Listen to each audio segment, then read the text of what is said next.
back, relax, and maybe get yourself a snack. Me and you gonna have a little chat about books.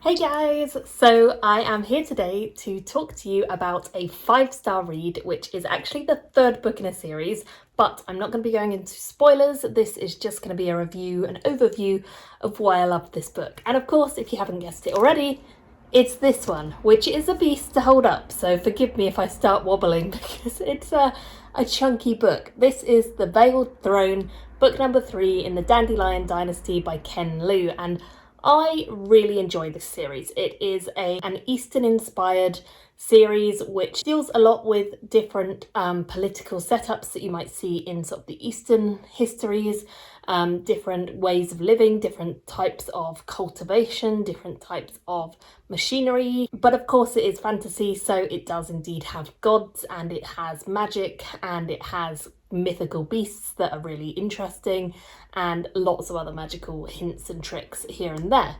So if you haven't seen my review of the first 1 and 2 in the series, I will link them below in case you want to go and find out a little bit more about kind of the overall series.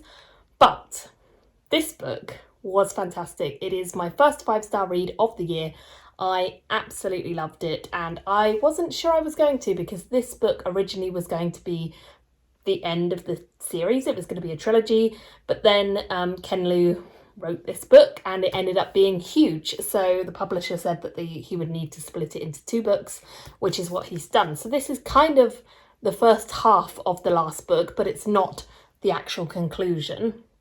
And this one feels quite different to the other 2 in terms of it starts out similarly. It starts out in the way that I expected it to, where we pick up the story and we're following many of the same characters that we previously followed, but they have adventured further beyond the realms where we first met them. Lots of them are now in new territories. They are with new different people or kind of trying to adapt to different cultures for various reasons, which I really enjoyed seeing. And all of that politicking and kind of settling into cultures and culture clashing, which there is a lot of in this book. Definitely the 2 main cultures on this world do not like each other, do not get along. So it's pretty interesting to see whenever they do come together, be it for trade or for warfare. So I really enjoyed that beginning to this book, and it's kind of exactly what I expected. So I went in, I was very pleased to pick up the story again, to get back into the world. I found it really easy to get back into, actually. I know a lot of people have said that they found it difficult. For me, that wasn't a problem. I found it really, really easy to get back into the world. Even though it's been a couple of years since the last book, I just found that I could remember everything and pick it all back up again, and I really liked that. But there is a little kind of synopsis of who's who if you are kind of unsure, if it's been a while between book 1 and 2 and this one. So I loved the first half, but that was all very predictable to me.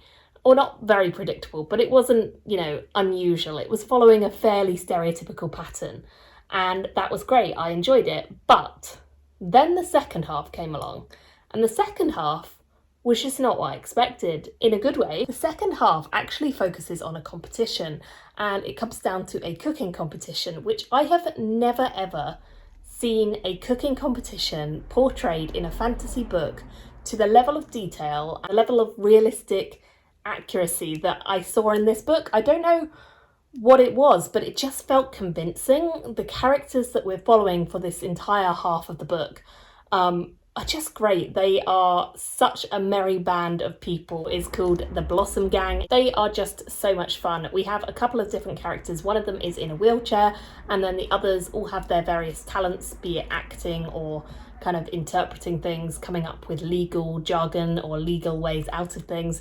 They all have a different talent. One of them is an inventor, various different things that are all very useful. And they are kind of like a traveling band who goes around making money and selling their wares, selling what they do to make money and make a living, but they don't really have any affiliation to the empire as such.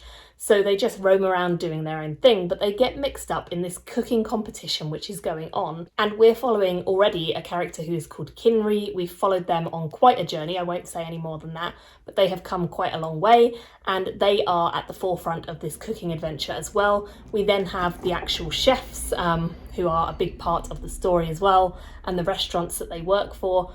Honestly, it sounds really weird to be sat here and describing a cooking competition told in a literary form and a fantasy world and telling you that it is fantastic, but honestly, it's fantastic. And I don't know how to get that across because I just was not expecting it to go into the detail. Like, even when we started the second half and this was being set up, I thought it would maybe be a couple of chapters kind of summarising who won this round, who won that round. But no, it's just epic. The scope of this competition is epic. And it just felt really convincing. I felt like I was watching the show rather than sitting there reading a book about fantasy worlds. I felt like I was in it. I felt like I was completely convinced that these characters were real and that this situation was going on and that they were forming friendships, forming kind of alliances and doing things out of the ordinary to try and be the one who would one up the other restaurant. And it was just clever. It was really clever, really ingenious, and I just found it fun to read. I really did not expect to whiz through the second half of this as much as I did. It's a really chunky book, like I say. It's about 1,000 pages or so, and I just found myself falling head over heels in love with the characters. We have Dandelion and Kinry's relationship, which I really, really enjoyed seeing kind of develop. And then we just have the Blossom Gang and how they fit together. And then we, alongside this, have the other Darrens, the other Laisu, and it's just fantastic. It's just so good. I don't know how to get it across to you guys, but I loved it. If you've read it, if you've read this book, please do let me know what you thought, because I feel like this worked so well for me that it's probably not something that's going to work super well for everyone, because it is just, to me, it was kind of like sitting there watching a reality TV show where these chefs are coming up with these amazing dishes and it's all being described and you're seeing it all unfold and it's just drama and excitement.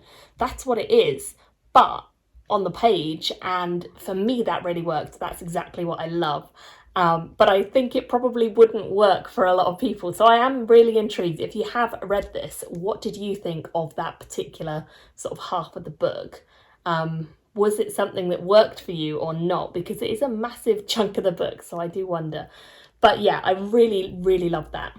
Unredeemed, Dara and the Laisu are kind of the key areas of focus for this particular book, especially the first half, and then Dara in general features later on. At the start of this one, the Laisu story is fairly amicable, but then I think over the course of the book we really see that change. We see some savagery. It's not a book that is afraid of going to really dark places, and there was a particular scene that really grossed me out and I actually had to put the book down, which very rarely happens to me, just for a little bit, to have a little breather and then go back to it. And by a little bit, I mean 5-10 minutes. It wasn't days or anything like that, but it was a pretty savage scene and pretty grim. And there were quite a lot of savage scenes, but one of them just got to me particularly. So bear that in mind. The Laisu scenes are not gentle. I really like some of the portrayals that we got in this one that we hadn't seen before. As I mentioned earlier, one of the characters is in a wheelchair, so I was really interested to see Ken Liu portray a disabled character, and I think he did that pretty well. Obviously, he isn't disabled as far as I know, so it's not going to be an own voices representation, so there could always be something that wasn't quite right, but it seems like he did his homework to me. It came across as a very believable character, and her being in a wheelchair was just kind of part of her story. It wasn't really the whole, but it was also very much a part of how she developed her inventions, because she's an inventor, and why. And I really enjoyed the way that her disability was informing the way that she lived her life, because that to me makes sense. So I enjoyed that element. We have lots of kind of extra miniature stories as well. So the characters talking to one another often tell stories.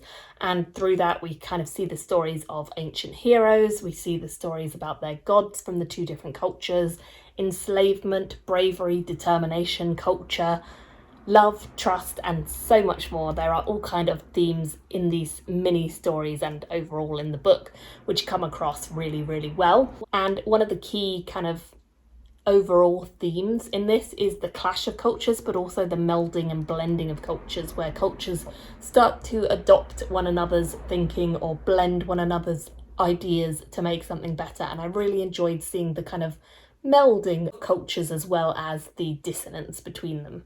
I also really like the fact that in previous books we have seen Dara mostly through the eyes of the Dara people, whereas in this book we get a chance to see Dara through the eyes of a foreigner and really understand the way they work even more.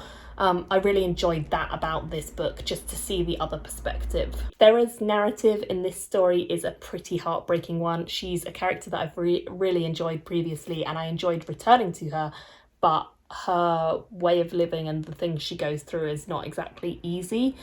So that was a sad story to follow. Goztan and Tambanaki, who are on a pretty tough road in this book. Their culture is kind of forcing them between a rock and a hard place. There is some LGBT rep in this book as well through one of our main characters and then quite a few side characters it's mentioned.